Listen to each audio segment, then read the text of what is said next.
My God, mother-in-law, did you seriously come to your own father's funeral in that cheap dress? Jessica Martinez's voice sliced through the sacred silence of the funeral home like a razor blade. It is absolutely embarrassing. You look like you bought that from a thrift store clearance rack. The entire congregation turned to stare at me. My simple yet elegant black dress, which I had specifically chosen for its understated sophistication, seemed to offend my daughter-in-law deeply. What she did not know was that this supposedly cheap garment had actually cost me $95,000 from an exclusive Parisian boutique. Jessica, please, we are here to say goodbye to Grandpa, my son David whispered, his voice strained with embarrassment. But my daughter-in-law had already found her captive audience, and was not about to waste this opportunity.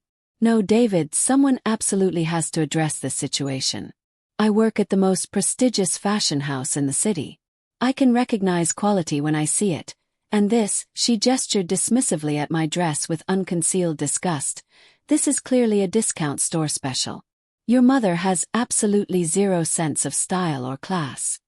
Her friends Madison and Sophia nodded like synchronized puppets, whispering among themselves with theatrical concern. The murmur of judgment spread through the funeral parlor like wildfire. I remained perfectly still, hands folded gracefully, allowing her words to wash over me while internally calculating the exquisite revenge that was already forming in my mind. Poor Richard, Jessica continued, raising her voice even louder for maximum effect. He must be spinning in his grave right now, seeing his daughter looking so utterly inappropriate for his final farewell. How absolutely mortifying for our entire family. This woman clearly has no respect for proper decorum or social expectations. Tears began to gather in my eyes, but they were not tears of sadness or shame. They were tears of pure, concentrated rage mixed with anticipation. This woman had the audacity to humiliate me publicly on the most devastating day of my life, completely unaware that I was the owner and founder of the very fashion empire for which she worked as nothing more than a junior sales associate. Just look at her, she pressed on with her cruel performance, clearly enjoying the attention. She cannot even afford a decent outfit for such an important occasion. David, you really should consider giving your mother some financial assistance so she can purchase something appropriate for family events. This is becoming quite embarrassing for all of us. I smiled inwardly, a cold and calculating expression that would have terrified Jessica had she been able to see it. If only she knew that my walk-in closet contained over 300 designer pieces, each worth more than her annual salary. If only she knew that my private bank accounts held more zeros than there were mourners in this room. If only she knew that her termination letter was already being prepared in my executive office downtown. My daughter Charlotte gently touched my arm and whispered softly, "Mom, please do not listen to her cruelty. She is being completely inappropriate and heartless." But I needed to hear more. I needed Jessica to continue digging her own professional grave with every venomous word that spilled from her lips. You know what, David? Jessica directed her voice dramatically toward her husband, making sure everyone could hear her performance. When we have children someday, I sincerely hope they never end up like your mother. So completely basic and lacking in any sense of refinement or sophistication. She fixed me with a pitying look that made my blood boil. Look at her standing there. She does not even realize how utterly inappropriate her appearance is for such a solemn and important occasion. It is honestly quite tragic to witness such a complete lack of self-awareness. The snickers from her friends grew louder and more obvious. Madison even had the audacity to comment publicly, saying, "It is absolutely true, Jessica. I also work in high-end retail, and that dress could not have cost more than $50 at most. Probably less. If they only knew that the mother-of-pearl buttons alone on my dress had cost $800 each, hand-crafted by artisans in Italy. If they only knew that the silk had been specially woven for me in Lyon, France, from silkworms raised exclusively for luxury fashion houses." "Exactly right, Madison," Jessica responded triumphantly. "That is precisely why I maintain that she has absolutely no class or understanding of proper fashion. At the boutique where I work, we cater exclusively to sophisticated and educated clients, Women who truly understand elegance, refinement, and quality craftsmanship. She gestured toward me with obvious disdain. Unlike some people who clearly have never experienced true luxury or learned how to present themselves appropriately in polite society. My son David looked intensely uncomfortable and kept shifting his weight from foot to foot, but he did not say a single word in my defense. Typical behavior from him. He had always been a coward when it came to confronting his wife about anything, much less her toxic treatment of his own mother. "Jessica, that is quite enough," Charlotte finally intervened, her voice growing firmer and more protective. "You are being incredibly inappropriate and cruel, especially considering the circumstances of today." "No, let her continue speaking," I said finally, my voice sounding soft and slightly trembling with manufactured vulnerability. "She is absolutely right about everything. I clearly do not understand these sophisticated fashion concepts the way she does. I am obviously out of my depth here." Jessica smiled with pure triumph, clearly believing she had successfully established her superiority over me in front of everyone. "At least you can admit your limitations and shortcomings, mother-in-law. Look, it is honestly not entirely your fault that you were born without natural good taste or an understanding of quality, but you could certainly make more effort not to embarrass our family in public settings like this." Her friends applauded discreetly but audibly. Sophia added with completely fake sympathy, "Oh, the poor dear thing. It must be incredibly difficult not having the financial resources or educational background to dress appropriately for important family occasions. How heartbreaking for everyone involved." "Precisely correct," Jessica continued, clearly emboldened by the support and attention she was receiving. "Imagine actually showing up to your own father's funeral dressed like you are running errands at a discount grocery store. She honestly has no common sense or social awareness whatsoever." The whispers intensified throughout the entire funeral home. I could hear fragments of conversations floating through the air. What an absolute shame. The poor woman clearly needs help. How embarrassing for the whole family. This is exactly perfect, I thought to myself. The more people who witnessed this public humiliation, the sweeter and more satisfying my eventual revenge would taste. "And those shoes," Jessica continued relentlessly, pointing directly at my classic black pumps with obvious disgust. "They look like something you would find at a garage sale or flea market. Honestly, if I were in her position, I would be completely ashamed to leave my house looking like that." Those pumps were actually $15,000 custom-made pieces from a renowned Italian cobbler, but Jessica would never possess the knowledge or sophistication to recognize true craftsmanship when she saw it. "Look here, mother-in-law," she said in a condescending tone, leaning toward me with fake concern and charity. "I understand completely that you do not have substantial financial resources, but the next time you need to dress for something truly important, I would be happy to lend you something appropriate from my personal wardrobe. I have excellent connections at all the best stores in the city." The irony was absolutely delicious and almost overwhelming. This woman, who earned a base salary of barely $3,500 per month selling my own clothing designs in my own boutique, was graciously offering to lend me dresses. If only she knew that I personally signed her pathetic paycheck every month. "That is incredibly kind and generous of you, Jessica," I replied in a voice that trembled with manufactured gratitude. "But I would never want to cause you any inconvenience or trouble. You have already been far too generous with your advice and wisdom." "It is absolutely no trouble whatsoever," she responded with a completely fake smile that did not reach her calculating eyes. "It is simply basic Christian charity and human decency. It is exactly what any decent and well-raised person would do when faced with such an unfortunate situation." Her friends murmured their enthusiastic approval of her supposed generosity. Madison even had the nerve to comment loudly, "You are honestly such an angel, Jessica. Not everyone would be so generous and patient with someone so clearly limited in their understanding and resources." Limited. The word echoed and reverberated in my mind like a church bell. If only they knew that my limitations included owning 23 luxury boutiques across 3 countries, 4 textile manufacturing facilities, and a personal fortune exceeding $200 million. Furthermore, Jessica added, now addressing the entire congregation with the confidence of a seasoned performer, I believe we can all learn a very valuable lesson from this unfortunate situation. The critical importance of education, of having genuine aspirations and goals, of refusing to settle for mediocrity and low standards in any aspect of life. The discreet but audible applause confirmed that she had successfully achieved her goal of turning my father's funeral into her personal showcase of moral and social superiority. Every clap felt like a nail being driven into her professional coffin. Poor Richard, she sighed with theatrical emotion and fake sorrow. He was always so worried about his daughter's future and well-being.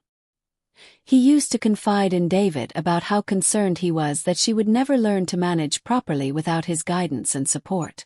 He was absolutely right to be worried. My late father had indeed always worried about me, but certainly not for the reasons this vicious woman imagined.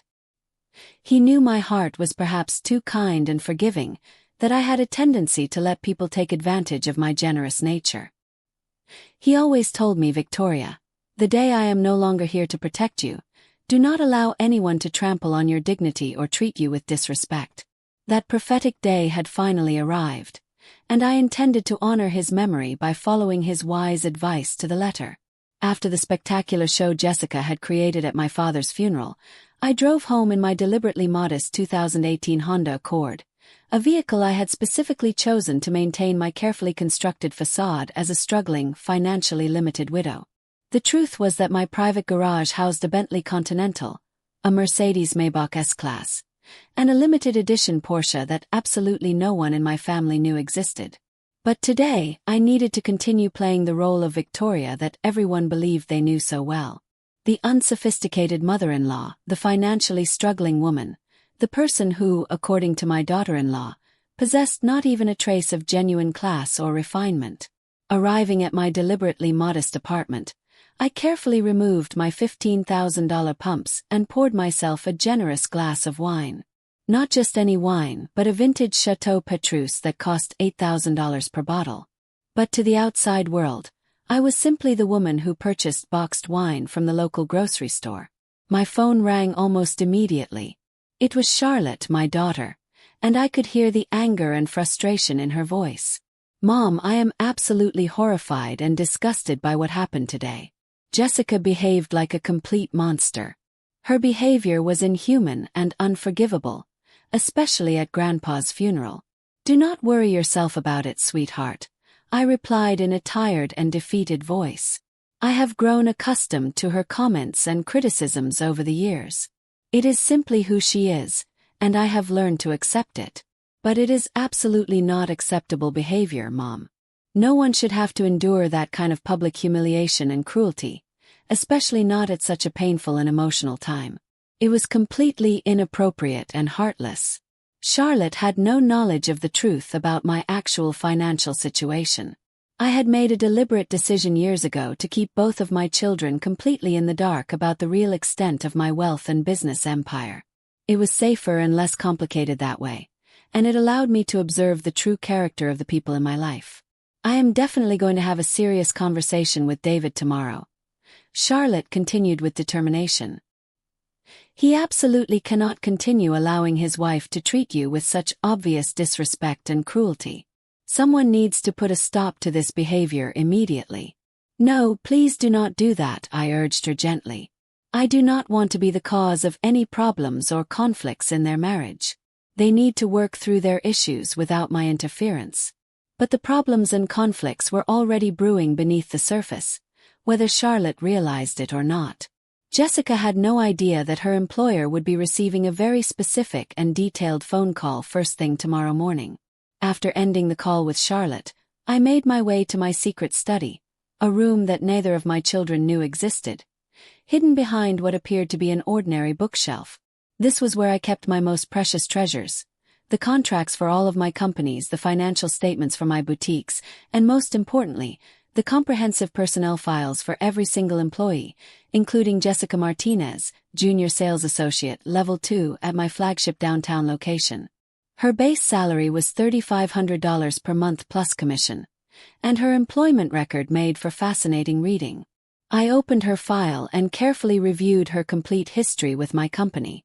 4 documented warnings for chronic tardiness, 3 separate customer complaints about dismissive and condescending attitude, 2 reports from supervisors noting her completely unwarranted air of superiority and inappropriate behavior toward clients, and 1 formal reprimand for using company time to conduct personal business.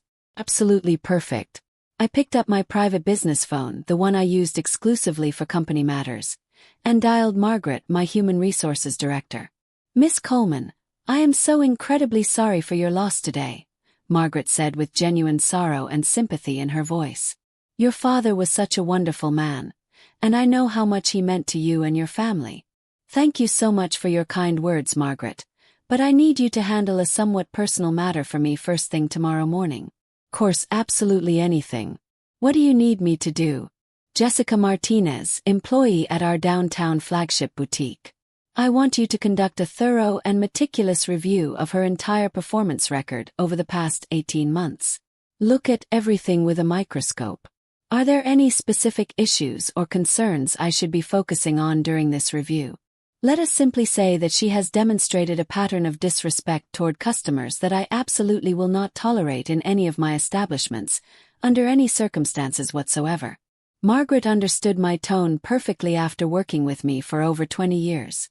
She knew that when I spoke in this particular measured and controlled voice, the situation was extremely serious and required immediate attention. "I understand completely.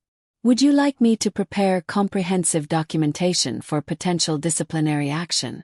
"Prepare absolutely everything we might need, but we will wait for precisely the right moment to implement any actions. Timing will be crucial in this particular situation."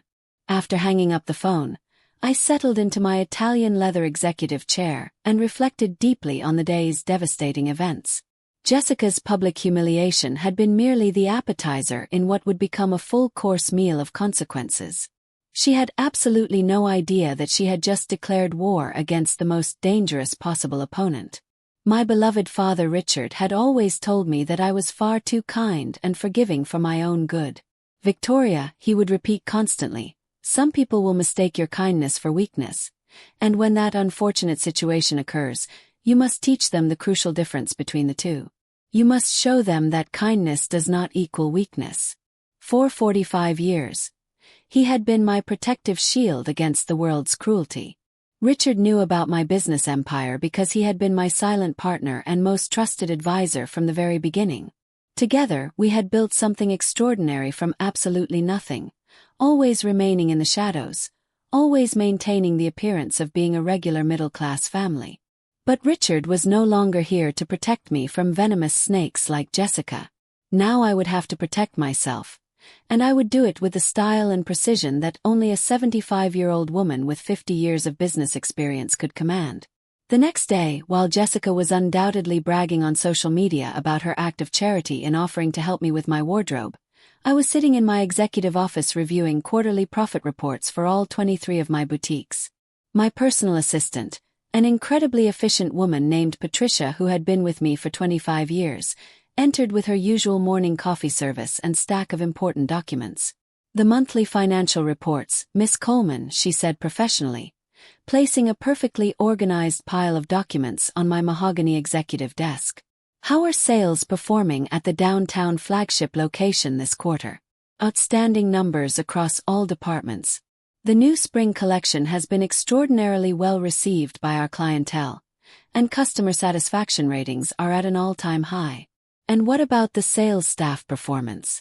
Any situations requiring management attention?" Patricia hesitated for just a moment, which was highly unusual for someone of her experience and professionalism. "Please speak freely, Patricia. What concerns do you have?"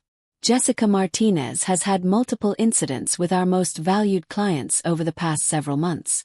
According to reports from floor supervisors, she routinely makes inappropriate comments and judgments about which customers can or cannot afford our merchandise." How very interesting and enlightening. My daughter-in-law was not only publicly humiliating me, but she was also actively driving away my most profitable customers with her toxic attitude and unprofessional behavior. What other issues have been documented regarding her performance?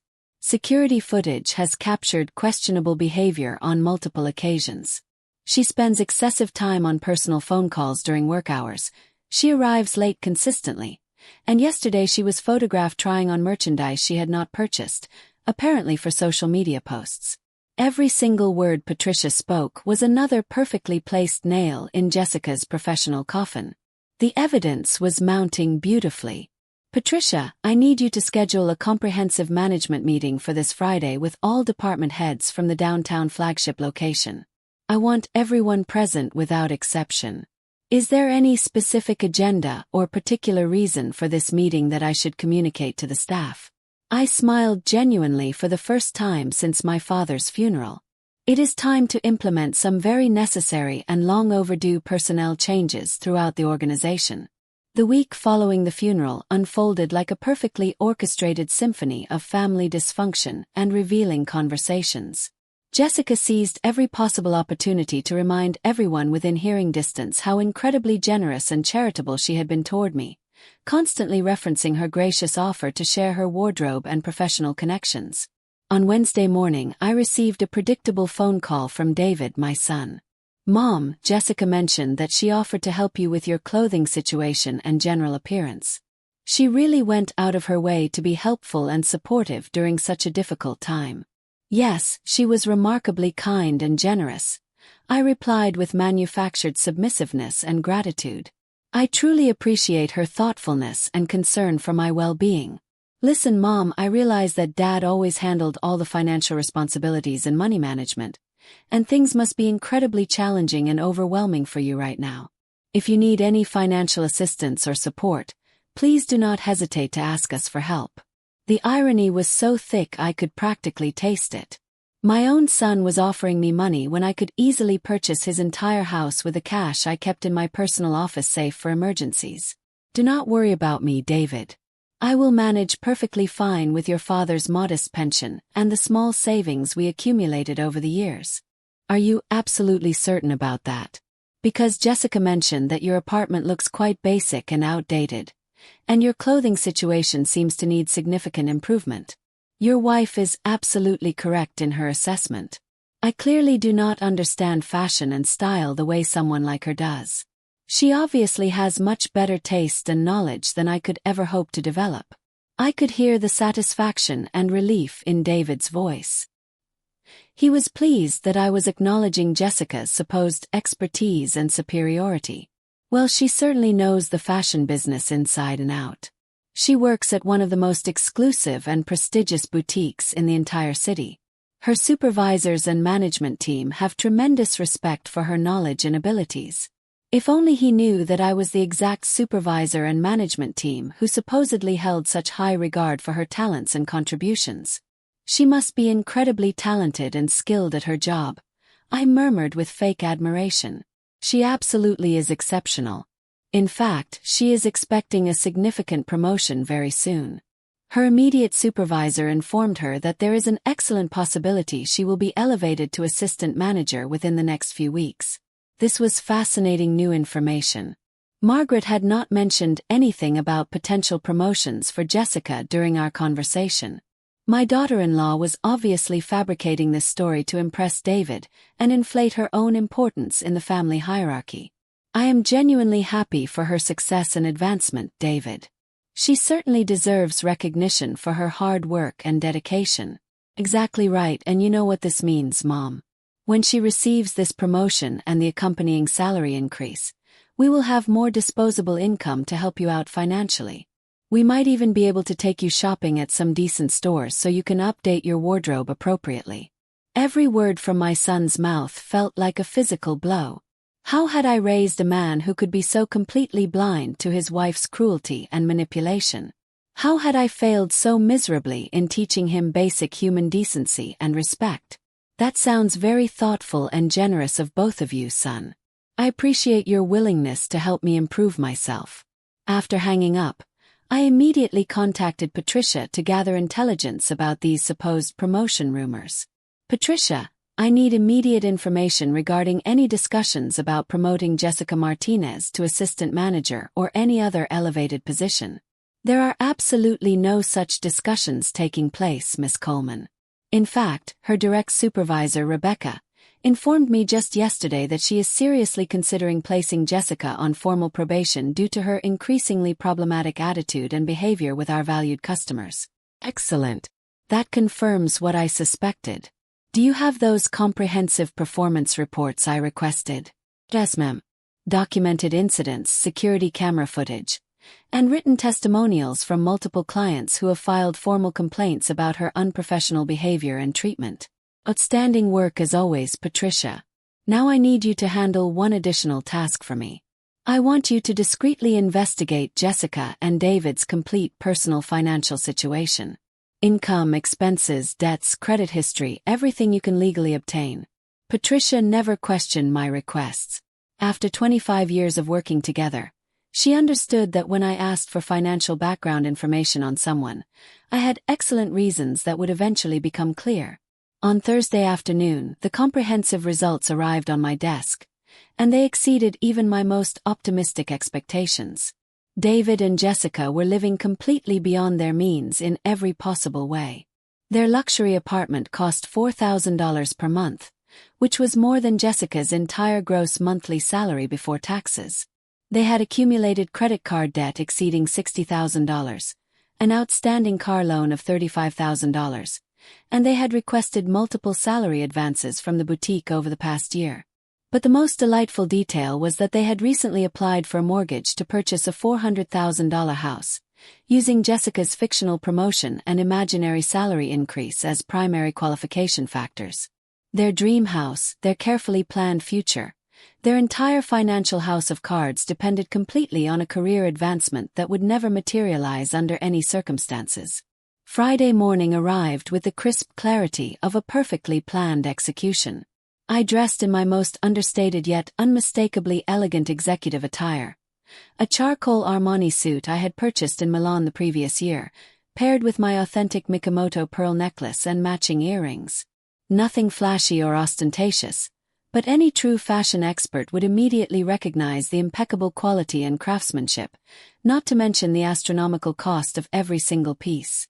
At precisely 10 o'clock in the morning, I arrived at my downtown flagship boutique. My boutique. My empire.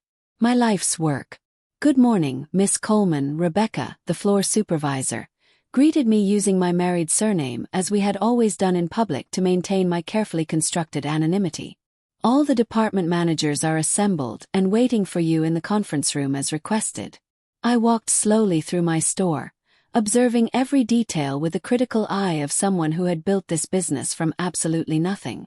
The employees worked with dedication and professionalism, attending to customers with grace and expertise, maintaining the standards of excellence I had established decades ago. All except one person. Jessica was leaning casually against the jewelry counter, talking loudly on her personal phone while laughing inappropriately. Her uniform was wrinkled and poorly maintained. Her makeup was excessive and unprofessional, and her entire attitude was completely inappropriate for the sophisticated environment I had worked so hard to create and maintain. Girl, you will absolutely not believe what happened at the funeral yesterday, I heard her saying into her phone with obvious delight and amusement. My pathetic mother-in-law looks so incredibly ridiculous and inappropriate. I swear David told me last night that we should take her shopping when I get my big promotion. Can you imagine having to teach a 75-year-old woman how to dress properly? She laughed at her own cruelty while a well-dressed, elderly customer waited patiently to be assisted. This customer was exactly the type of valued client who deserved our highest level of service and attention. Yeah, I work at the most exclusive and prestigious boutique in the entire city. My boss absolutely loves me and trusts my judgment completely. She is making me an assistant manager next week because she recognizes my talent and expertise. More lies piling upon lies like a house of cards waiting to collapse. I found it absolutely fascinating to witness such elaborate fiction being created in real time. So anyway, this mother-in-law of mine actually had the nerve to show up at her own father's funeral dressed like she was going to clean houses or something.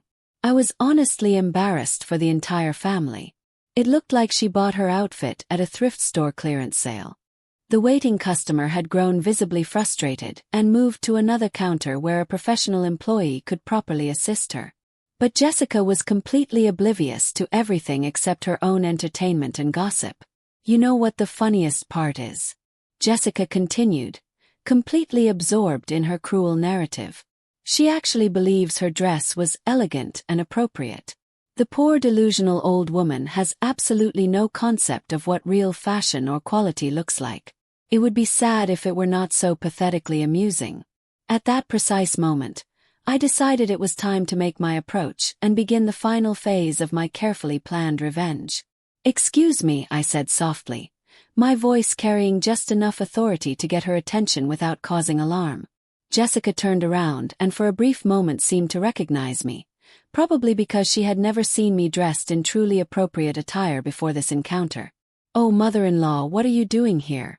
she asked, covering her phone with her hand and looking obviously annoyed by this unexpected interruption of her entertainment. "I came to do some shopping," I replied with manufactured innocence and humility. "David gave me some money and suggested that you might be willing to help me choose something more appropriate for future occasions. He spoke so highly of your expertise and knowledge." Her attitude transformed instantly and dramatically. The prospect of teaching me how to dress properly and demonstrating her supposed superiority clearly excited her beyond measure. "Oh, that is absolutely wonderful," she told her friend on the phone. "I have to go now because I need to help my mother-in-law stop making such a fool of herself in public. This should be quite entertaining." She hung up and looked me up and down with barely concealed disdain and amusement. "All right, mother-in-law," she said with exaggerated patience and condescension. "First, we need to establish a realistic budget for your shopping expedition. How much money did David actually give you to work with? Because I need to warn you that quality clothing is not inexpensive, especially not like those discount places you usually shop at." "David gave me $700, I lied smoothly, watching her reaction carefully. Jessica actually laughed out loud. $700. Oh my God, that is honestly hilarious. With $700 in this store, you could barely afford a decent scarf or maybe a simple belt. But I suppose we can try to find something that will work within your very limited budget." She led me confidently toward the accessories section, which happened to be the least expensive area of the entire store. "Look here, mother-in-law, these silk scarves are currently on sale. They are normally $300 each, but I can probably get you a discount because of my special relationship with management. See the incredible quality of this silk. This is what true elegance and sophistication look like, not those cheap synthetic materials you normally wear." The scarf she was holding and praising was actually from my personal spring collection from 2 years ago. I had personally supervised every aspect of its design, from the initial concept sketches to the final quality control inspections. "It is quite beautiful," I admitted, touching the fabric with apparent wonder and appreciation. "Course it is beautiful. I have an exceptional eye for quality and style. That is exactly why my superiors are promoting me to assistant manager. They recognize genuine talent when they see it, unlike some people who have no natural understanding of fashion or elegance." At that moment, Rebecca approached us with perfect timing. "Jessica, Miss Coleman is here and waiting for you in the conference room upstairs." She said it was urgent and could not wait. I could see panic beginning to creep into Jessica's eyes. The mention of her boss being physically present in the building clearly made her nervous. "Miss Coleman is here. My boss is actually in the building right now. Yes, she arrived about 10 minutes ago and specifically asked for you by name. She seemed quite serious about needing to speak with you immediately." Jessica looked at me with obvious frustration and annoyance. "Mother-in-law, I have a very important business matter that requires my immediate attention. I will have to return in a few minutes to continue helping you with your shopping needs." "Yes, of course, dear. Please attend to your important professional responsibilities. I completely understand that work must come first." I watched with internal delight as she nervously made her way toward the stairs leading to the administrative offices on the second floor, completely unaware that she was walking directly toward her own professional destruction and public humiliation. While Jessica anxiously climbed the stairs to find her boss in a meeting room where I would never appear, I remained on the sales floor, savoring the delicious irony of the entire situation. This was the moment I had been planning and anticipating since her cruel performance at my father's funeral. Rebecca, my trusted floor supervisor, approached me with a knowing smile that indicated she was fully aware of what was unfolding. "How was her performance today, ma'am?" she asked in a low voice that only I could hear. "Even better than I had dared to hope, Rebecca." That woman just sealed her own professional fate with her own words and actions. Did the security cameras capture her entire phone conversation and her behavior toward customers? Every single word and action has been recorded in high definition. We also documented her complete neglect of that elderly customer, who eventually had to seek assistance elsewhere. Excellent work. Let her wait upstairs for a few more minutes. I want her anxiety level to reach its absolute peak before we proceed to the next phase.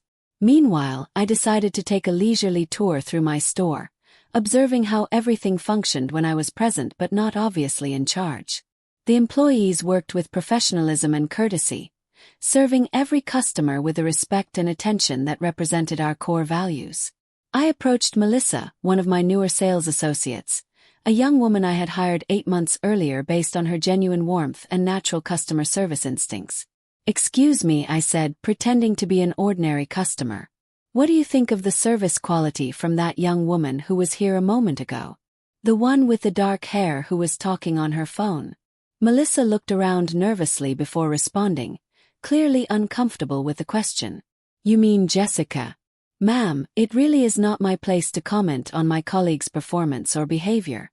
I prefer to focus on providing the best possible service to our customers." Her diplomatic response impressed me greatly. She was exactly the type of employee I valued most: professional, discreet, and loyal to the company's reputation. "I'm just curious because she seemed very confident and knowledgeable. Has she been working here for a long time?" "About 2 years, I believe. She certainly has opinions about fashion and customers, but I would rather not discuss specifics. Is there anything I can help you with today?" "Actually, I am waiting for someone, but tell me, what is the general work environment like here? Do you enjoy working in this store?" Melissa glanced toward the stairs where Jessica had disappeared, then looked back at me with careful consideration. "Most of my colleagues are absolutely wonderful and professional. We all try to maintain the highest standards because our founder, Miss Coleman, has built such an incredible reputation for excellence in customer service. She started this company from nothing and earned everyone's respect through her values and integrity." "And what are those values exactly?" "That every customer deserves the same level of respect and attention, regardless of their appearance or how much money they appear to have. Miss Coleman always taught us that true elegance comes from how we treat others, especially those who cannot help us in return." My heart swelled with pride hearing my own philosophy expressed so perfectly by someone who had never met me personally. "Your founder sounds like a remarkable and wise woman. She is extraordinary, although none of us have ever met her face to face. She prefers to work behind the scenes, but everyone says she has an incredible story of building this empire through hard work and treating people fairly. They say she never forgot where she came from." At that moment, I saw Jessica descending the stairs with a look of complete confusion and mounting frustration on her face. She walked directly toward me with obvious agitation. "Mother-in-law, the strangest thing just happened. I waited upstairs for 15 minutes, but my boss never appeared. The receptionist said she must have been called away on urgent business, but this is very unusual behavior." "How disappointing for you," I said with manufactured sympathy. "I am sure it must have been something extremely important to cause such a change in plans." Jessica looked suspicious and slightly paranoid. "Yes, it was definitely strange. But anyway, let us continue with your shopping education.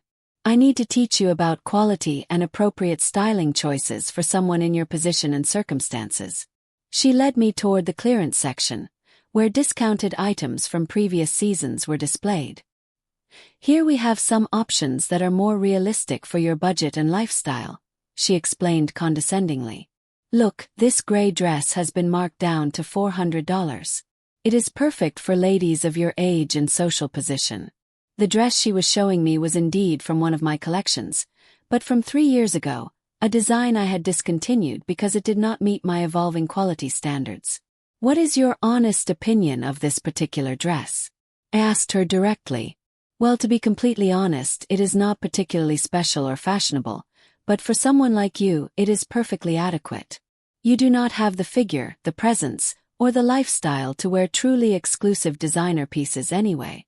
Her words stung, but not for the reason she imagined. It hurt me deeply to know that such a cruel and shallow person was working in my company, representing my values to the public, and treating vulnerable customers with such obvious contempt. You know what, Jessica? I said finally, my voice taking on a subtly different tone. I think you are absolutely right about my limitations and lack of sophistication.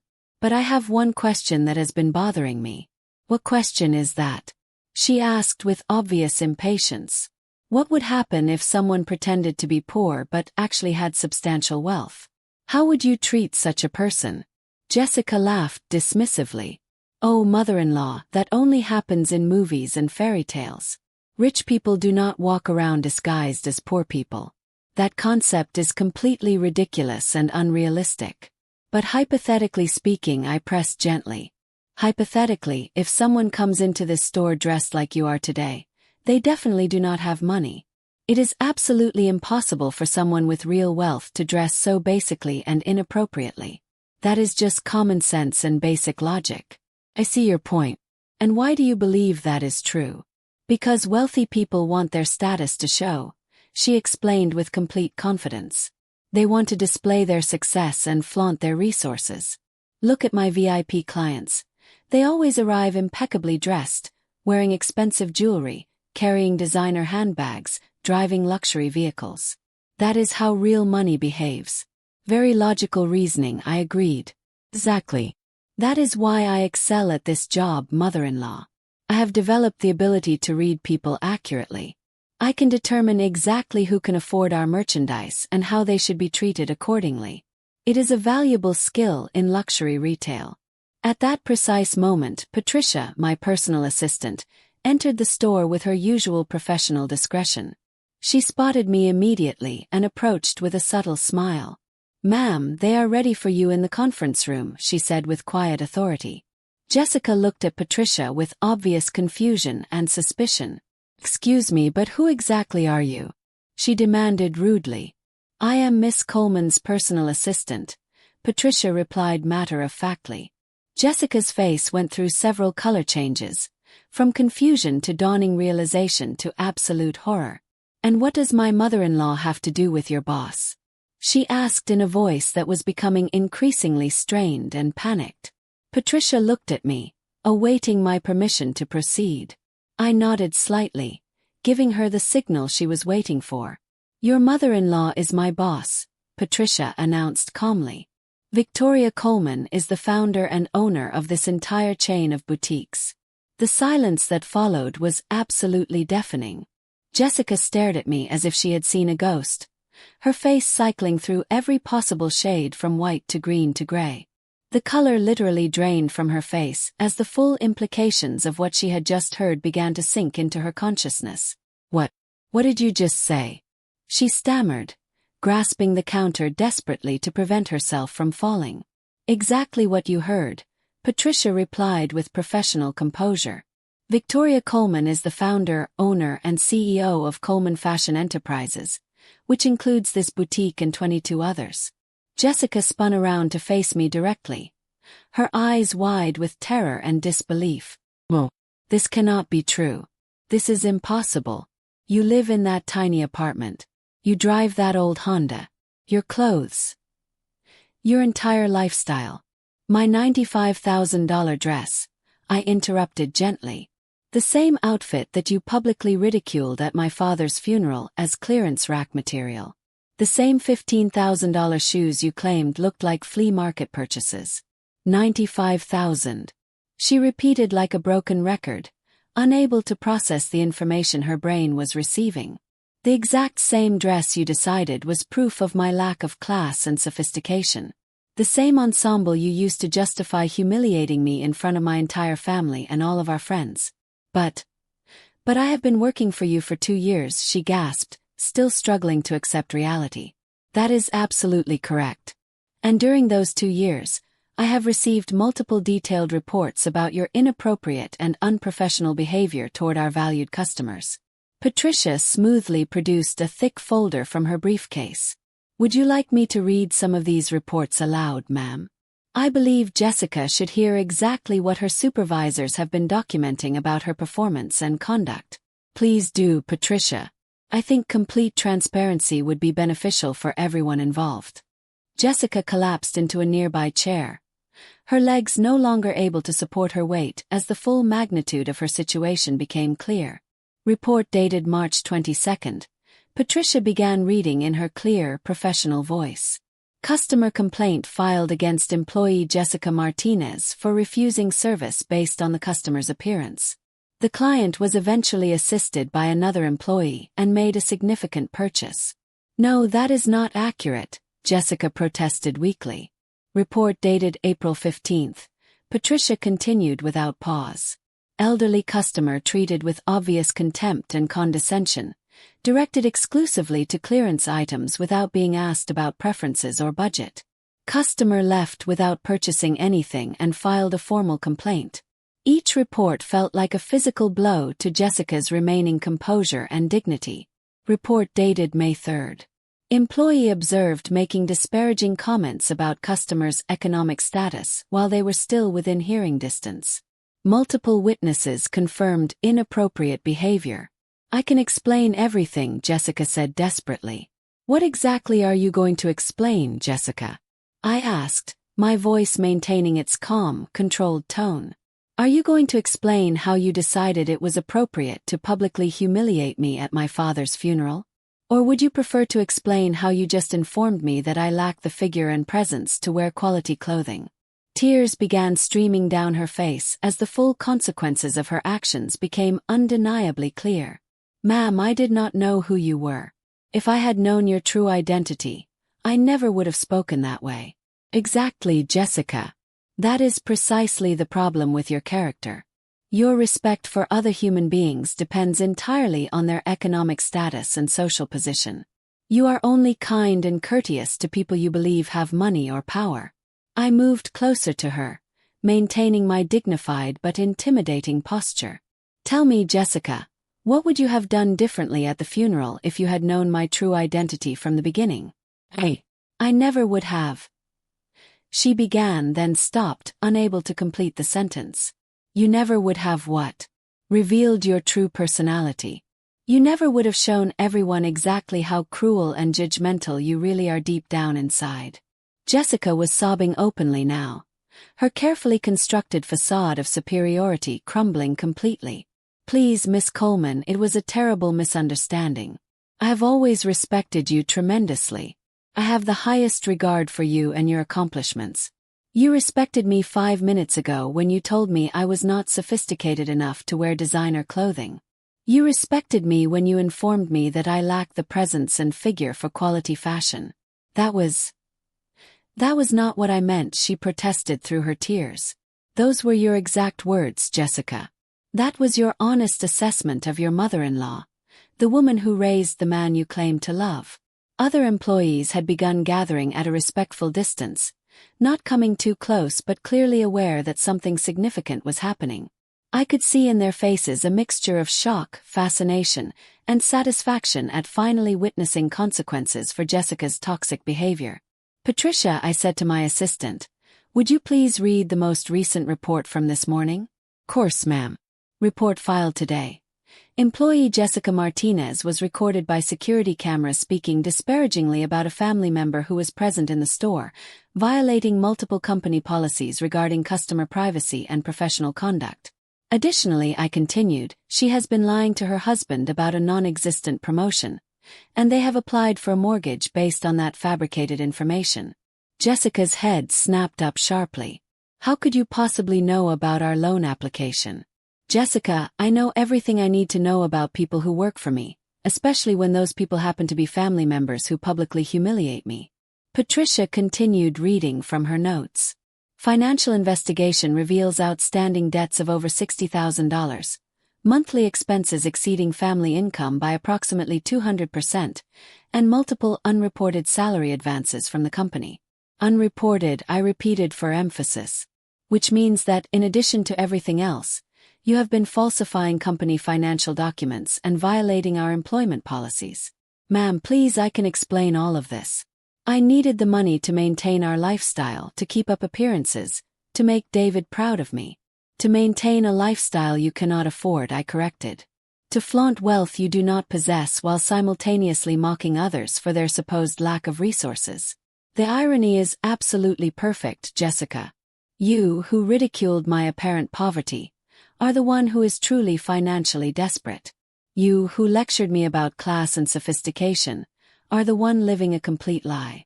Jessica, I said, my voice growing colder and more authoritative, I want you to understand something extremely important. I am not angry that you did not recognize my true identity. I am furious about how you treated the person you believed I was. But ma'am, I was only trying to be helpful and provide guidance. You were trying to be helpful when you called me classless at my father's funeral. You were providing guidance when you told everyone I looked like a beggar and was embarrassing the entire family.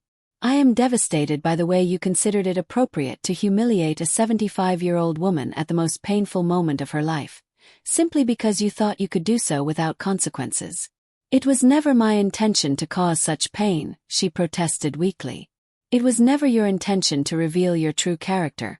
But that is exactly what you accomplished. You showed everyone present exactly who you really are when you think no one important is watching. I turned toward Patricia. Do you have the termination documents prepared? Yes, ma'am. Everything has been completed and is ready for your signature. Jessica looked at us both with mounting terror and desperation.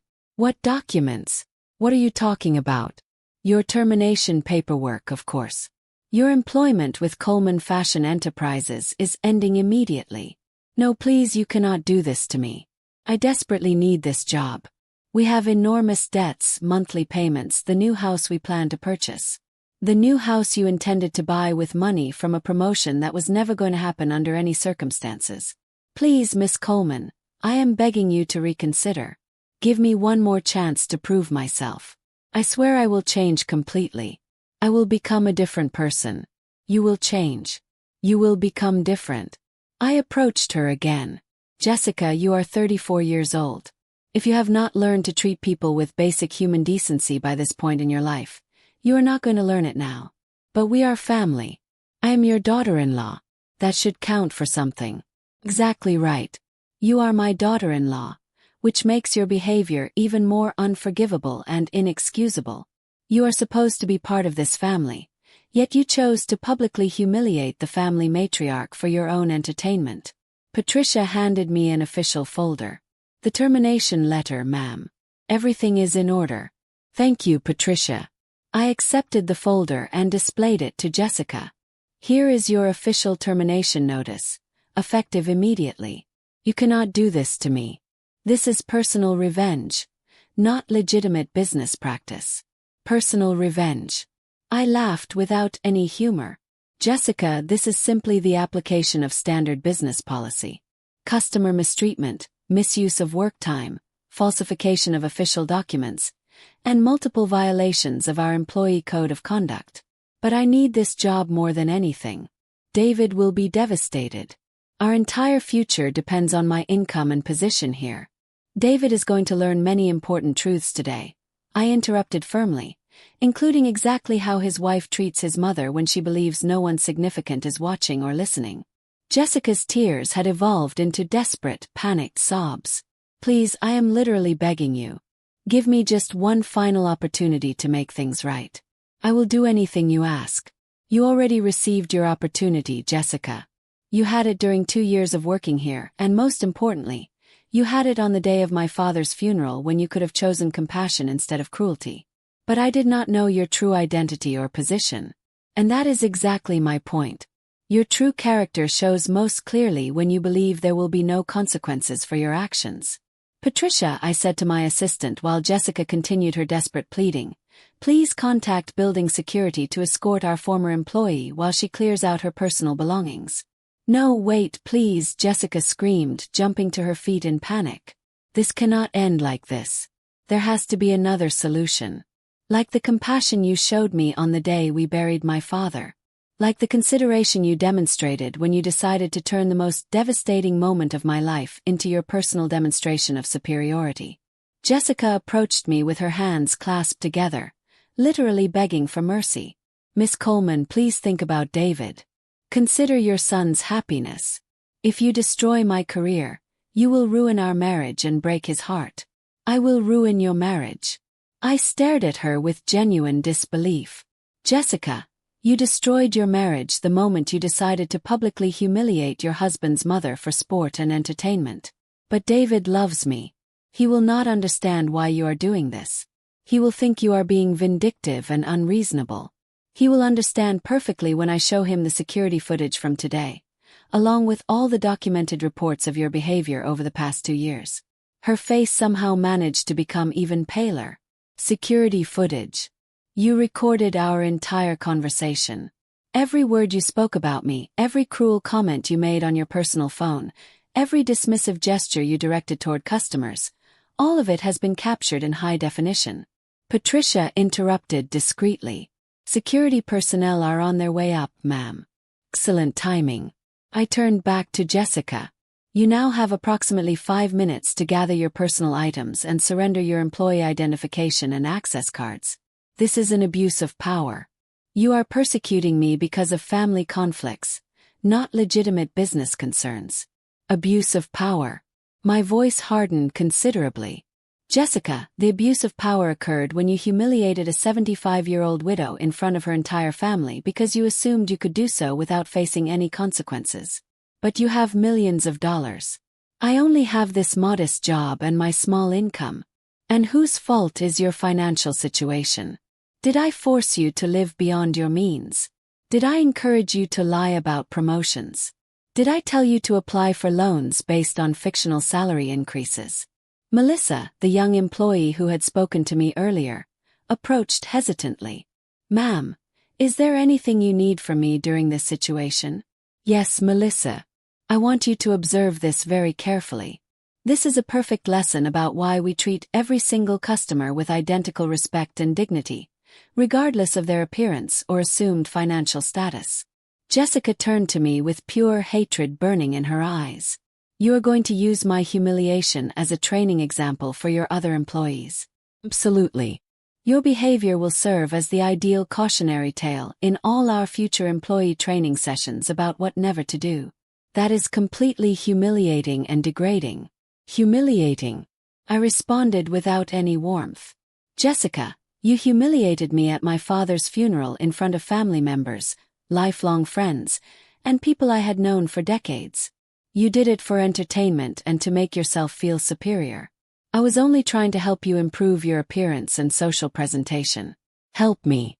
By calling me classless. By telling everyone I looked like a beggar. By announcing that I was embarrassing the entire family. The other employees had gathered closer now, clearly fascinated by this unprecedented drama unfolding before them.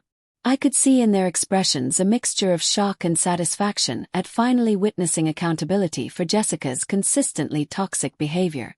Miss Coleman, Rebecca, my floor supervisor, interjected. Would you like us to document this incident and share the details with our other locations as a policy example? Outstanding suggestion, Rebecca. Let this serve as a clear warning about the consequences of mistreating customers or violating our core values. Jessica turned to Rebecca desperately, searching for any possible ally. Rebecca, you know I have been a dedicated and hardworking employee. Please say something to support me. Rebecca looked at her with an expression mixing sympathy and disappointment. Jessica, I provided you with multiple warnings about your attitude toward customers, especially elderly women. I gave you chances to improve, but I never imagined you would treat a family member with such cruelty. You never imagined what? Jessica demanded. That the elderly women who deserved our respect and professional service might be more important or influential than they appeared. That they might be connected to powerful people. That your behavior might have serious consequences. It is not about their connections or importance, I interjected firmly. It is about basic human decency and treating every person with dignity. Then why did you treat me this way? Jessica asked, her voice breaking completely. Because you demonstrated repeatedly that you believe it is acceptable to mistreat people you consider inferior or powerless. Because you showed me exactly who you are when you think no one important is watching. At that moment, 2 security guards arrived as Patricia had arranged. Miss Coleman. One of them addressed me respectfully. Yes, please escort Miss Martinez while she collects her personal belongings. She is no longer employed here. Jessica looked at the security guards, then back at me, her face showing utter defeat and despair. What am I going to tell David when I get home? How can I possibly explain this situation to him? You are going to tell him the truth, Jessica. You are going to show him exactly who the woman he married really is underneath all the pretense and lies. He loves me. He will not care about any of this when I explain my side of the story. He will not care that his wife publicly humiliated his mother at his grandfather's funeral. He will not care that you have been lying about your job to secure loans. He will not care that you have placed them in financial jeopardy because of your delusions of grandeur. Jessica had no response to any of these questions. As she walked toward her locker to collect her belongings under security escort, she turned back to me one final time. This is not over, Miss Coleman. I will fight this termination through legal channels. I will make sure everyone knows how you have treated me. Please proceed with legal action, I replied calmly. It will be fascinating to see how you explain your documented behavior to a judge and jury. Legal action? She asked, suddenly looking even more terrified. Oh yes, Jessica. Defamation of character, creating a hostile work environment, fraud on business documents, harassment of customers. I have enough documented evidence to keep you occupied in court for several years. Her face went completely white as the full implications of potential legal consequences became clear to her. Hey, I cannot afford lawyers or legal fees. We are already drowning in debt. Then I suggest you think very carefully before making threats you cannot follow through on. The security guards gently but firmly guided her toward the employee area to gather her personal items. As she disappeared from view, a heavy silence settled over the boutique. Well, I announced to the assembled employees, I believe we have all learned something valuable today about the importance of treating every customer with respect and dignity. Rebecca approached me with obvious relief. Miss Coleman, would you like me to begin the process of finding a replacement employee immediately?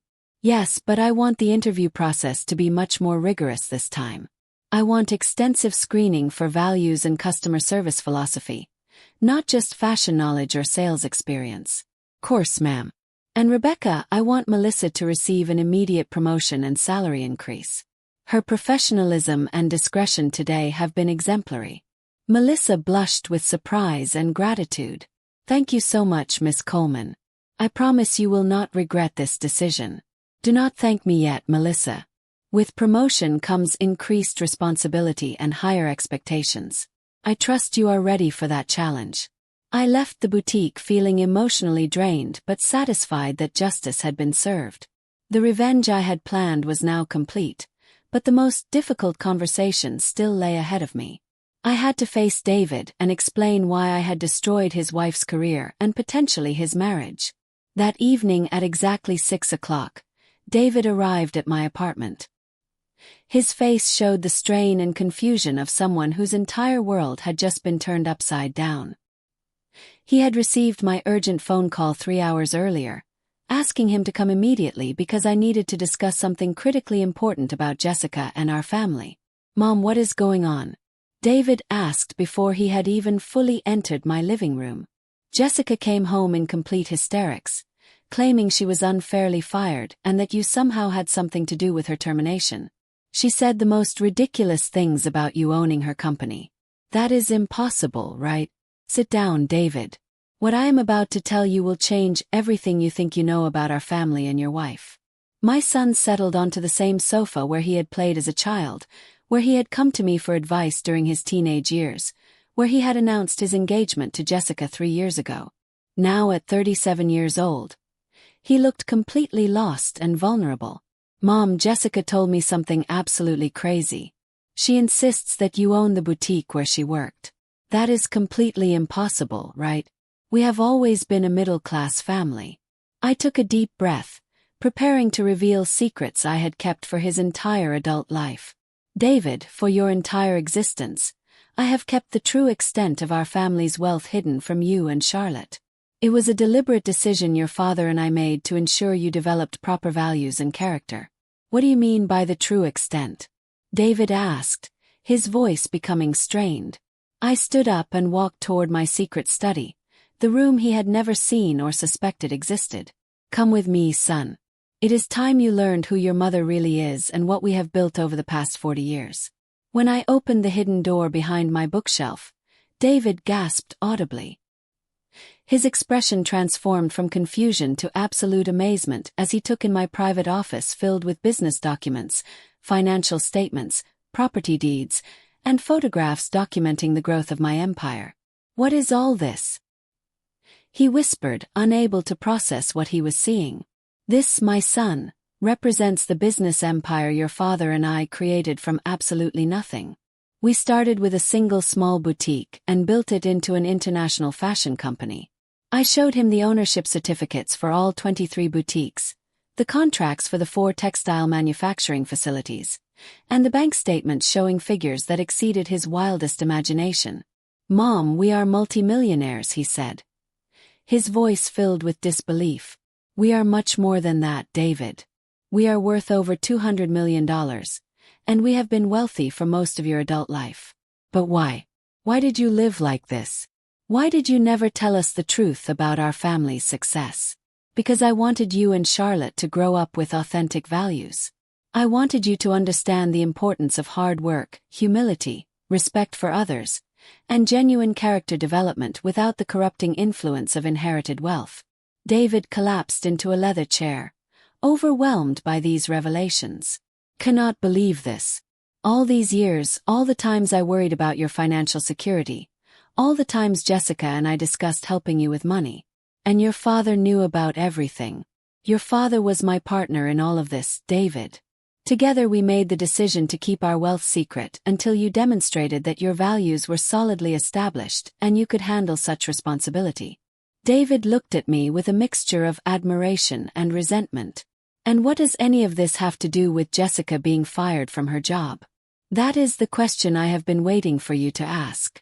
I retrieved the comprehensive folder Patricia had prepared with all the evidence against Jessica. David, your wife has been working at one of my boutiques for the past 2 years. During that time, she has repeatedly demonstrated that she mistreats customers based solely on their appearance and assumed financial status. That cannot be accurate. Jessica would never behave that way. She is professional and courteous to everyone. I handed him the first documented report. It is all thoroughly documented here. Multiple incidents of your wife discriminating against customers because she decided they did not have sufficient money to shop at our store. David read the report with a deepening frown, clearly disturbed by what he was learning. This must be some kind of misunderstanding or miscommunication. A misunderstanding. I pulled out additional documents. Here are 6 more reports, all describing the same pattern of discriminatory behavior and unprofessional conduct. Each report painted an increasingly clear picture of Jessica's toxic attitude and inappropriate treatment of vulnerable customers. But the most important issue, David, is not what she did at work. The crucial problem is what she did to me personally. What did she do to you, Mom? On the day of your grandfather's funeral, your wife decided to publicly humiliate me because she disapproved of my clothing choices. She called me classless, said I looked like a beggar, told everyone I was embarrassing our entire family. David's face went completely pale. Mama, I thought she was just trying to be helpful with fashion advice. You thought it was helpful when she announced to everyone that I was pathetic. When she said I had no sense of style or sophistication. When she told the entire congregation that I looked inappropriate and embarrassing. No, that is not. I did not realize she had been so cruel and public about it. Why did you not defend me, David? Why did you allow your wife to treat your mother that way at such a painful and emotional time? David had no answer for that question. He sat in silence, finally beginning to understand the magnitude of what had occurred. You know what else I discovered during my investigation? I continued, producing the financial reports. Your wife has been lying to you about a non-existent promotion. You applied for a mortgage based on future income that was never going to materialize. How could you possibly know about our mortgage application? Because I am a successful businesswoman, David. When someone attacks me personally, I investigate every aspect of their life and circumstances. I showed him the documents detailing their extensive debts, their reckless spending patterns, and their desperate financial situation. You owe over $60,000 in credit card debt. You are living in an apartment that costs more than Jessica's entire monthly salary. You have been requesting salary advances and living completely beyond your means. David buried his face in his hands, overwhelmed by the scope of the deception. My God, our entire life has been built on lies and financial irresponsibility. Your wife has been living a complete fantasy, pretending to have wealth and status she does not possess while mocking others for their supposed lack of resources. The irony is almost too perfect to believe. And what happens now? What are the consequences of all this? Now, David, you must decide what kind of man you want to be and what kind of life you want to live. What do you mean exactly? Can you remain married to a woman who publicly humiliated your mother at your grandfather's funeral? Can you stay with someone who bases her respect for people entirely on their economic status? Mom, she is my wife. I made a commitment to her. And I am your mother, David. The woman who raised you, who taught you about respect and dignity, who sacrificed my own comfort to ensure you received an education and proper values. David was quiet for several long minutes, staring out the window as he processed everything he had learned. What do you want me to do, Mom? What are you asking of me? I am not asking you to do anything specific, David. I want you to make your own decision based on complete and accurate information about who you married. And if I choose to stay with Jessica despite everything, then you will have to live with the consequences of that choice, and those consequences will affect our relationship going forward. What kind of consequences are you talking about? The consequences of choosing to remain with someone who believes it is acceptable to humiliate elderly people for entertainment. Someone who treats vulnerable people with contempt and cruelty. David stood up and walked to my office window, looking out at the city skyline. My entire world is collapsing around me. Everything I believed about my life, my marriage, my family, all of it has been revealed as false or complicated. Your false world is collapsing, David. Now you have the opportunity to build something authentic and meaningful based on truth rather than lies and pretense. Will you help me figure out how to move forward? I will always help you, son, but only if you prove that you deserve that assistance and support. How can I prove that to you? By demonstrating that the man I raised still exists underneath all of your wife's negative influence. By showing me that you still understand the difference between right and wrong. David turned back to me with tears forming in his eyes. Mom, I am so sorry I did not defend you at the funeral. I am ashamed that I allowed Jessica to treat you so badly. That acknowledgement is an important first step, David. What would be the second step? The second step is deciding whether you want to remain married to someone who thinks it is acceptable to mistreat vulnerable people when she believes no one important is watching. David nodded slowly, understanding the gravity of the decision he faced. I need some time to think through all of this and decide what kind of future I want. Of course, you deserve time to process everything. But David, understand that the time you have to make this decision is not unlimited. Some choices cannot be postponed indefinitely. 2 days after my confrontation with David, my phone rang at 7 o'clock in the morning.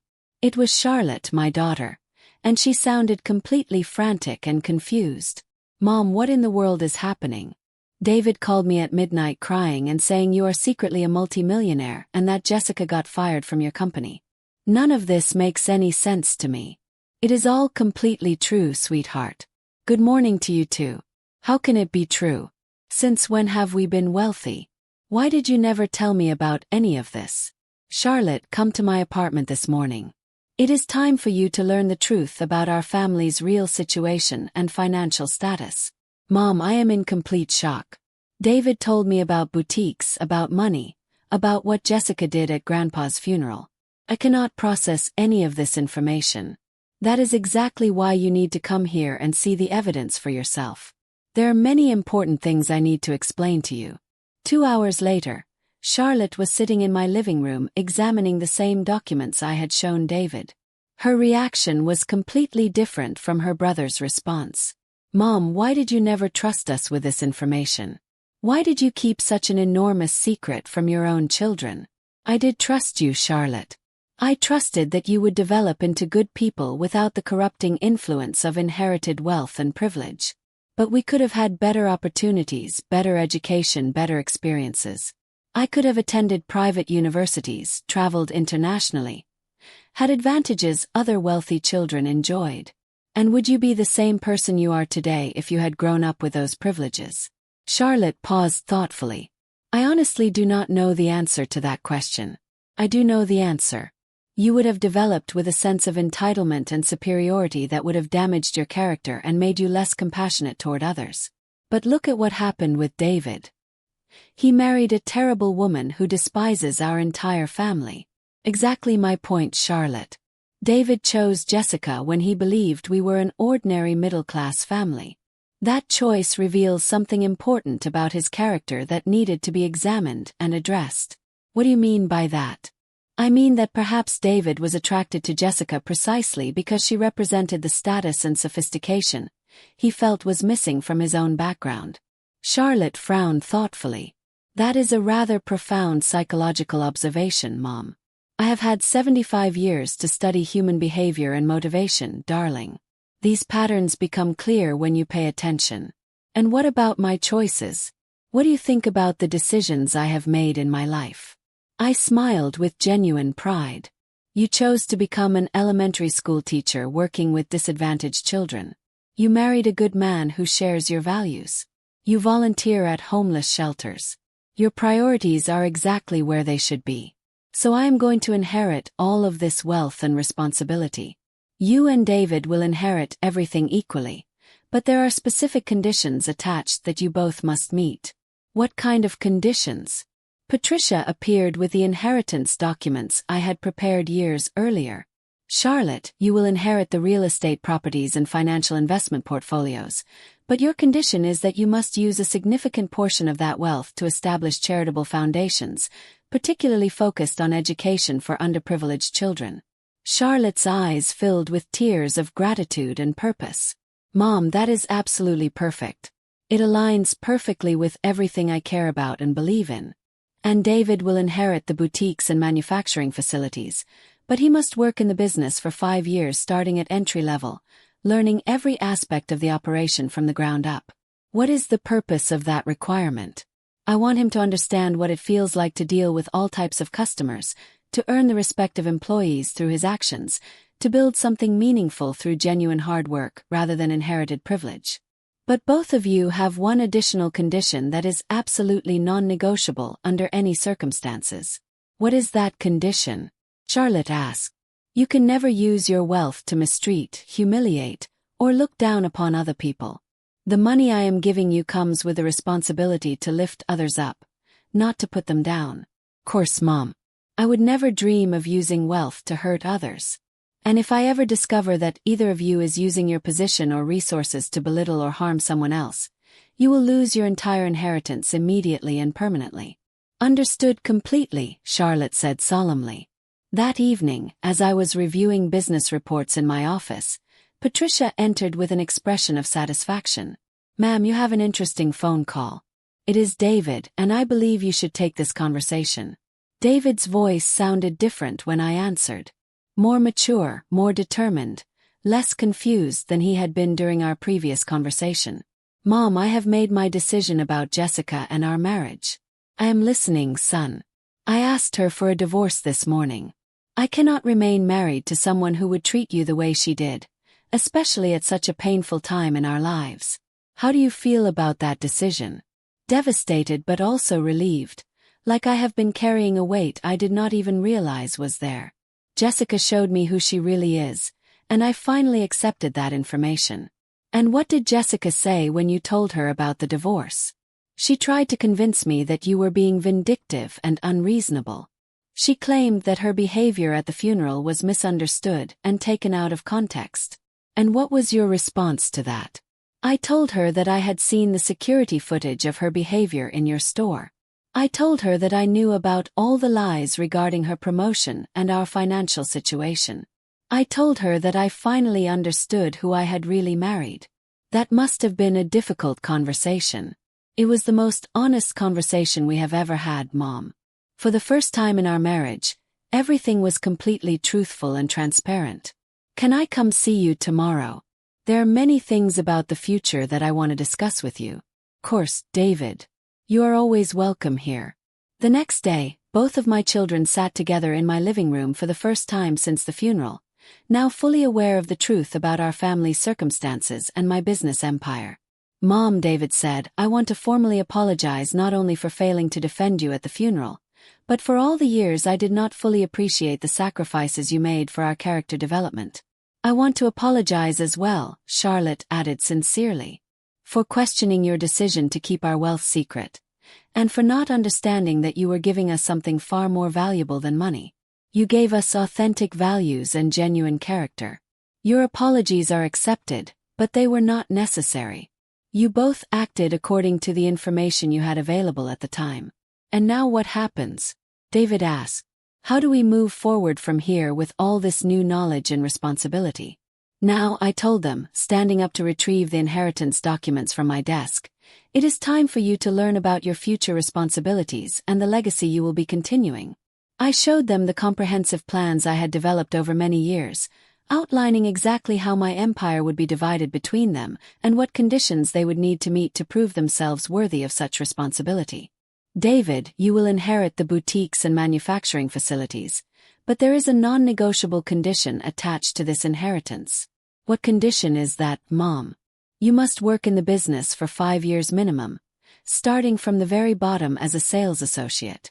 I want you to learn every aspect of the operation, to understand what it means to deal with all types of customers, to earn the respect of employees through your actions rather than your position.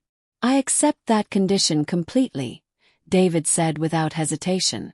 After what I have learned about Jessica's behavior and my own blindness, I need to understand what real customer service means. Charlotte, you will inherit the real estate properties and investment portfolios, but your condition is different and equally important. What do you need me to do? I want you to use a substantial portion of that inheritance to create charitable foundations, specifically focused on education for underprivileged children and support for families in financial crisis. Charlotte began crying with joy and purpose. Mom, that is absolutely perfect. It aligns with everything I have always cared about and wanted to accomplish in life. But both of you have one additional condition that is absolutely non-negotiable under any circumstances. What is that? They asked simultaneously. You must never, under any circumstances, use your wealth or position to mistreat, humiliate, or look down upon other people. The money and power I am giving you comes with a sacred responsibility to lift others up, not to tear them down. We understand completely, Mom, they both said solemnly. And if I ever discover that either of you is using your resources to harm others the way Jessica harmed me, you will lose your entire inheritance immediately and permanently. 6 months later, I was sitting in my executive office reviewing quarterly reports when Patricia entered with her characteristic professional smile and an expression of particular satisfaction. Ma'am, you have a visitor who I think you will be quite interested in seeing. Who is requesting to meet with me? It is David, but I believe you should see this transformation for yourself rather than have me describe it. David entered my office, but he looked completely different from the man I had known for the past several years. He was wearing the standard floor associate uniform from our flagship boutique, but more importantly, his entire demeanor and energy had changed dramatically. Hello, Mom. Do you have a few minutes to speak with one of your newest employees? Course, son. How has your first 6 months been progressing? It has been the most challenging and rewarding work experience of my entire life. I have learned more about human nature, customer service, and genuine respect in these past months than in all my previous years combined. Tell me about specific experiences that have taught you the most. Yesterday, an elderly woman came into the store dressed very simply and modestly. Everything I had learned from Jessica would have told me to direct her immediately to the clearance section and spend minimal time with her. And what did you choose to do instead? I gave her exactly the same treatment and attention I would provide to any other customer. I showed her our entire inventory, explained the quality and craftsmanship of different pieces, and made her feel like the most important person in the world. What was the result of that approach? She purchased a modest scarf for $60, but Mom, the gratitude and joy on her face was absolutely priceless. She told me it had been years since anyone in a luxury store had treated her with such kindness and respect. And how did that experience make you feel? Like I finally understood what you and Dad had been trying to teach me my entire life about the true meaning of service and human dignity. At that moment, I knew that my decision to reveal the truth and demand accountability had been completely correct. The pain of the funeral, the public humiliation, the destruction of Jessica's career, all of it had been necessary to reach this point of genuine understanding and growth. David, I told him with immense pride, your grandfather would be incredibly proud of the man you have become. Are you proud of me, Mom? Immensely and completely. He walked around my desk and took my hands in his. Mom, there is something else I want to tell you, something I have been thinking about constantly. What is it, son? Thank you for not allowing me to remain married to someone who did not respect you or our family values. Thank you for teaching me that real love includes defending the people you care about, especially when they cannot defend themselves. And Jessica, have you heard anything about her situation? I heard through mutual acquaintances that she is working at a department store now and struggling financially, but that is no longer my responsibility or concern. Do you feel any regret about how things ended? I feel regret about the time I wasted being blind to her true character, but I do not feel bad about the natural consequences of her own choices and actions. 3 months later, I received a phone call that I had not expected. It was Jessica, and her voice sounded different, humbler, more genuine than I had ever heard it before. Miss Coleman, I know you probably do not want to speak with me, but I wanted to call and thank you for teaching me the most important lesson of my life. I am listening, Jessica. Thank you for showing me that actions have real consequences, and that how we treat people when we think no one important is watching reveals our true character. And what have you learned from this experience? I have learned that respect and dignity should never be based on someone's appearance or assumed financial status. I have learned that true elegance comes from how we treat others, especially those who cannot help us or benefit us in any way. I am glad to hear that you have gained some wisdom from this difficult experience. Miss Coleman, I know I do not deserve your forgiveness after the pain I caused you, but I wanted you to know that the lesson you taught me has made me a genuinely better person. I am working to rebuild my life based on better values. I hung up the phone feeling a deep sense of peace and completion. The revenge had been satisfying, but the real victory was knowing that multiple people had learned important lessons about character, respect, and human dignity. That evening, as I watched the sunset from my office window, I thought about my beloved father Richard and whispered softly, Dad, I finally learned to stand up for myself and protect our family values. David is going to be just fine, and the lessons we taught him are finally taking root. I had spent my entire life building an empire based on quality, integrity, and respect for all people. Now I knew that empire would continue under the guidance of children who truly understood those values and would use their power to help others rather than harm them. Justice had been served, not just as revenge but as education, and that transformation made all the pain and struggle worthwhile. The most important lesson of all was that true wealth comes not from money, but from character, and character is revealed most clearly when we think no one important is watching. The story of the funeral would be remembered in our family for generations, not as a tale of cruelty rewarded, but as a reminder that dignity and respect are earned through our actions, and that those who choose to humiliate the vulnerable will eventually face the consequences of their character. My father had always told me that kindness should never be mistaken for weakness, and I had finally learned to demonstrate that crucial difference with the precision and impact that only comes from a lifetime of experience, wisdom, and the power to enforce consequences for those who choose cruelty over compassion. Did you like my story? Which city are you listening from? Let us meet in the comments. If you enjoyed this story, you can support me by sending a super thanks so I can continue bringing more stories like this to you. Thank you so much for your support and for taking this journey with me.